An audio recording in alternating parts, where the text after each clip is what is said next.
If Luke Richardson had been the coach last year with Seth Jones and Marc-Andre Fleury and Alex DeBrincat and Dylan Strome and Dominic Kubalik and Eric Gustafsson and all those players that were here, what would that team have looked like? Would they have been better than they were with Jeremy Colleton? And you did the work, so I'll let you reveal the results because I thought they were fascinating.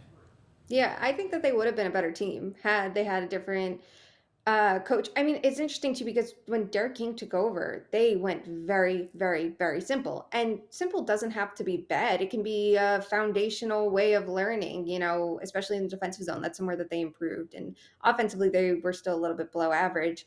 You look at it this year, there's only so much a coach can do with this roster at the end of the day. And that's completely and totally understandable for where the Blackhawks currently are.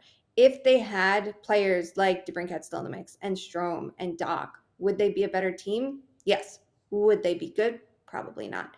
I don't think you can catch the likes of Colorado or Tampa Bay or Florida or Toronto last year with the roster that they had put together. That defense was still incredibly flawed. But the nice thing is we know that a coach can teach defensive structure. I think you can't, in my opinion, you can't teach offensive skill. A player has it and you can refine it, but you can't teach that innate offensive skill that a lot of players have unless you have round the clock skills coaches. But again, there has to be some like basis for talent there. Defense, you can teach structure, you can teach systems. Depending on how much you stick to them is all about a coach's preference. So it's interesting. Like they could have had a weaker blue line and maybe been greater than the sum of their parts, but would they have been competitive still? Probably not.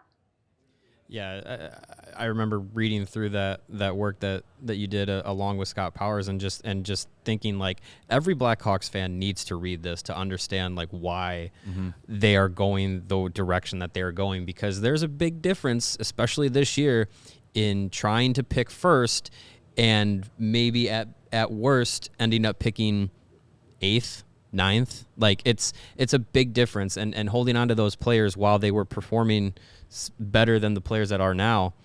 When you go through the numbers and what their metrics would have maybe projected into this season, it's not much better. It's almost worse. It's almost putting yourself more into the middle ground of the NHL, which this season is like the worst place to be. So I just found that interesting. So the best thing a team can do, in my opinion, is be honest about where they are and where they're going and what they want to do. You look at teams like St. Louis, and it feels like for a couple of years now, they could have looked at themselves in the mirror and gone, we're not very good. We are destined to end in the middle, and that middle might be reaching the playoffs, but it's getting out in round 1 or 2. That's not accomplishing enough for where they should have been in their playoff window. Teams can step back, sell pieces, and figure it out from there. Blackhawks weren't in that position last year. They weren't in the position to say, let's step back, sell a couple pieces, hope for the best, quickly turn it around. Like they needed a full teardown.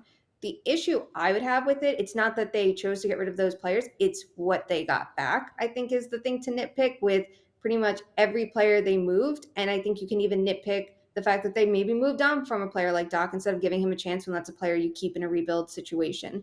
But, they have a chance to do better this year and be honest with themselves. And even if it's tough because you have these foundational pieces in Taves and Kane that you're considering moving if you're the Blackhawks, but you have to look at it realistically and say we have to get any future assets we can get. And if they want to come back in free agency, by all means. But until then, you have to move these pieces. You have to be honest about your trajectory. And you don't want anything that can take you out of the Bedard race this year. And you don't want anything that could take away your draft picks last year, especially when they didn't have the picks that they could have wanted because they had moved them for a very bad contract that they decided to sign.